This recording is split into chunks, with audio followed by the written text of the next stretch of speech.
Welcome back again friends आपके अपने YouTube channel mastermind Sameer में। तो दोस्तों आज हम बात करने वाले हैं बीएमएस थर्ड ईयर के अंदर आपको चरक संहिता किस तरह से पढ़ना है उसके बारे में। तो आज के वीडियो में मैं आपको पूरा तरीका बताऊंगा कि किस तरह से आप चरक संहिता को पढ़कर अपने मार्क्स को एग्जाम के अंदर इंक्रीज कर सकते हैं। तो दोस्तों सबसे पहले बात करते हैं चरक संहिता के सिलेबस के बारे में। तो चरक संहिता जो होती है, चरक संहिता का जो पार्ट 2 होता है उसके अंदर 3 पार्ट होते हैं। सबसे पहला होता है चिकित्सा स्थान, उसके बाद होता है कल्प स्थान, देन उसके बाद होता है सिद्धि स्थान। अब आपको इसको किस तरह से कवर करना है उसके बारे में समझते हैं। सबसे पहले बात करें तो इसके मार्क्स जो रहते हैं उसके डिवाइडेशन के बारे में बात करते हैं। तो सबसे पहले जो चिकित्सा स्थान होता है वो सबसे ज्यादा मार्क्स का होता है, वो 60 मार्क्स का होता है। देन सेकेंड बात करें तो वो होता है कल्प स्थान। कल्प स्थान से ओनली 15 मार्क्स के क्वेश्चन आते हैं। देन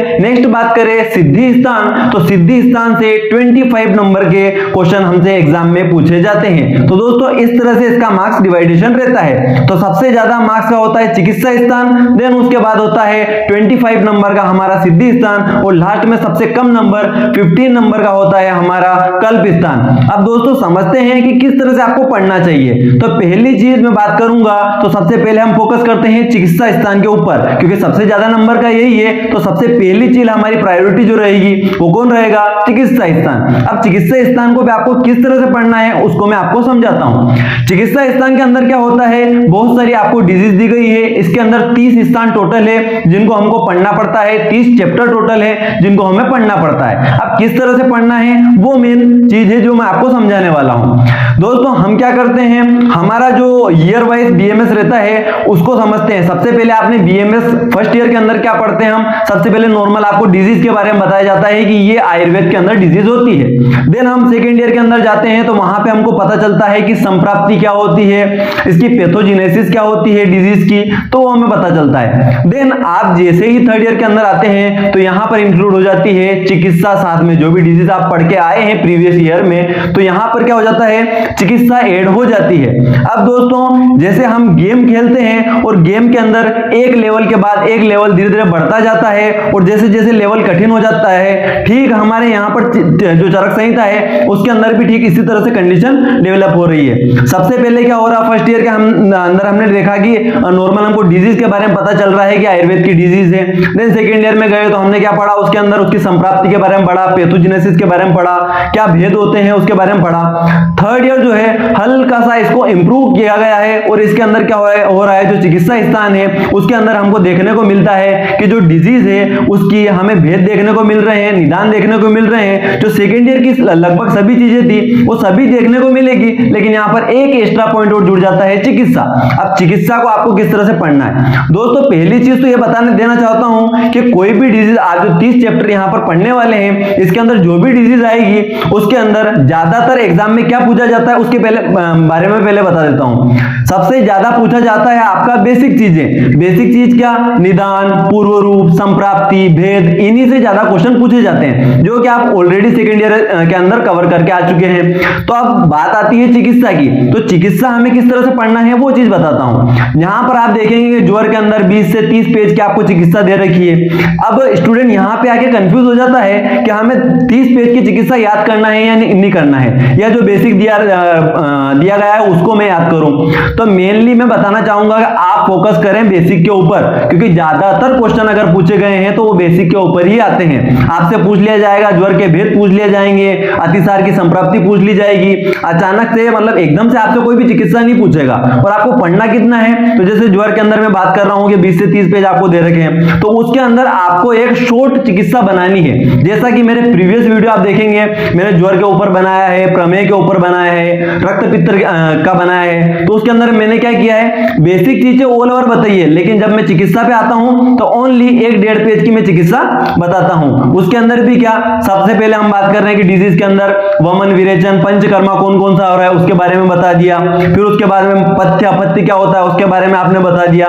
कुछ विशेष चिकित्सा होती है तो वो उसके अंदर बता दिया। देन उसके बाद हम आते हैं विशिष्ट योग के ऊपर कि यार जैसे मान लिया ज्वर है, उदर है, इसके अंदर कौन से मेडिसिन के विशिष्ट योग या कौन सी स्पेसिफिक मेडिसिन दी जाती है उसके बारे में बात कर ली। तो इस तरह से क्या करेंगे हम 1 से 1.5 पेज का हर डिजीज के अंदर चिकित्सा पत्र बना लेंगे। हाँ, हमको अगर ये डिजीज पूछी गई तो हम ओनली ये जो ट्रीटमेंट है ये लिखेंगे। साथ ही कुछ विशिष्ट योग होते हैं इसके अंदर, जैसे कल्याण घृत का बहुत ज्यादा पूछा गया है, ब्रह्म रसायन का बहुत ज्यादा पूछा गया है। तो ये कुछ योग जो है ये आप अलग से स्पेसिफिक याद कर लें, तो इस तरह से आपका चिकित्सा स्थान कवर होगा। तो मेनली क्या बात कर रहा हूं मैं, आपको सबसे पहले बेसिक चीजों के ऊपर ही ज्यादा फोकस करना है, चिकित्सा आपको ज्यादा नहीं पढ़ना है। यदि आपको जैसे रक्त पित्त के अंदर दिया गया है 15 पेज की चिकित्सा, तो उसको शॉर्ट फॉर्म में बना लीजिए। आप कितना 1.5 या 2 पेज की चिकित्सा बना लीजिए। पहले पंचकर्मा, देन उसके बाद पथ्य कौन से दिए जाते हैं, कोई स्पेसिफिक चिकित्सा उसके बारे में बताई गई तो वो याद कर लीजिए। फिर लास्ट में आपने क्या किया, 5 से 10 जो मेडिसिन योग है, विशिष्ट योग है, उनकी कोई भी ट्रिक बनाकर उनको याद कर लिया। तो इस तरह से आपका चैप्टर कंप्लीट हो जाएगा। इसी तरह से आपको 30 जो टोटल अध्याय है चिकित्सा स्थान के अंदर वो पढ़ना है। तो ये तो हमारी बात हो गई किसकी, चिकित्सा स्थान की, आपको इस तरह से चिकित्सा स्थान पढ़ना है। अब दोस्तों बात करते हैं कल्प स्थान की। तो दोस्तों मैं सजेशन दूंगा आपको कि कल्प स्थान आप ना पढ़े, क्योंकि कल्प स्थान के अंदर क्या होता है, लगभग ऑल ओवर नेम दे रखे हैं। जैसे पहला चैप्टर आप बात कर ले, मदन फल की बात कर ले, जीमूतक की बात कर ले, तो ये चैप्टर दे रखे हैं, इनके अंदर ऑल ओवर नाम है। यहां पर हमें ट्रिक ही लगाना पड़ेगी और ज्यादातर चांसेस रहते हैं कि हम वो नाम भूल जाएंगे। तो हमारी कोशिश ये, अब बात करें यहां पे क्या होगा, ओनली 15 नंबर का यहां से क्वेश्चन आ रहे हैं, तो हम 15 नंबर के लिए इतनी मेहनत क्यों करें। अगर मेहनत करेंगे भी सही तो ऐसी जगह पे करेंगे जहां इजीली अपनों को मार्क्स मिल जाए। तो हम कोशिश किसके ऊपर करेंगे, चिकित्सा स्थान। देन उसके बाद हम बात कर रहे हैं कल्प स्थान, तो कल्प स्थान की मैं आपको मना कर रहा हूं, लेकिन अगर कोशिश होगी तो इसके लिए भी कोई इंपॉर्टेंट जो भी होगा मैं आपको इसका वीडियो प्रोवाइड करा दूंगा कि आपको कल्प स्थान के अंदर किस तरह से पढ़ाई करना है या कौन कौन से इंपॉर्टेंट चीजें इसके अंदर आपको पढ़ना है। देन बात करते हैं लास्ट में सिद्धि स्थान की। तो सिद्धि स्थान के अंदर 25 नंबर के क्वेश्चन आपसे पूछे जाते हैं और इसका जो है वीडियो में पहले ही बना चुका हूं कि इसके अंदर कौन कौन से इंपॉर्टेंट क्वेश्चन आपको पढ़ना है। तो दोस्तों आप मेरे जो चैनल है उसकी प्लेलिस्ट के अंदर जाकर देख सकते हैं। तो चरक संहिता का जो सिद्धि स्थान है उसको कौन कौन से इंपॉर्टेंट क्वेश्चन है वो आप अपनी चरक संहिता के अंदर नोट डाउन कर लें, नोटबुक के अंदर लिख लें और ओनली सिद्धि स्थान के अंदर वही क्वेश्चन पढ़े। तो दोस्तों यहां पर आप चिकित्सा स्थान और सिद्धि स्थान को फोकस करके भी बड़ी आसानी से अपने चरक संहिता के पेपर को निकाल सकते हैं और काफी अच्छे मार्क्स अचीव कर सकते हैं। तो मेनली आप फोकस रखें अपना चिकित्सा स्थान के ऊपर और सिद्धि स्थान के ऊपर। आप कल्प स्थान को स्किप कर सकते हैं और कोशिश रहेगी तो बहुत जल्दी आपको कल्प स्थान के ऊपर मैं वीडियो प्रोवाइड करा दूंगा कि आपको उसके अंदर भी क्या इंपॉर्टेंट पढ़ना है। तो दोस्तों यह वीडियो आपको कैसा लगा नीचे कमेंट बॉक्स में जरूर बताएं। ज्यादा से ज्यादा इस वीडियो को शेयर करें, लाइक करें, कमेंट करें और जिसने अभी तक मास्टरमाइंड समीर चैनल को सब्सक्राइब नहीं किया है तो प्लीज सब्सक्राइब कर लें, बेल आइकन को प्रेस कर दें ताकि आने वाले वीडियो का अपडेट आपको मिलती रहे। इसी तरह आयुर्वेद को पढ़ते रहिए, सीखते रहिए और आयुर्वेद को आगे बढ़ाते रहिए। Thank you.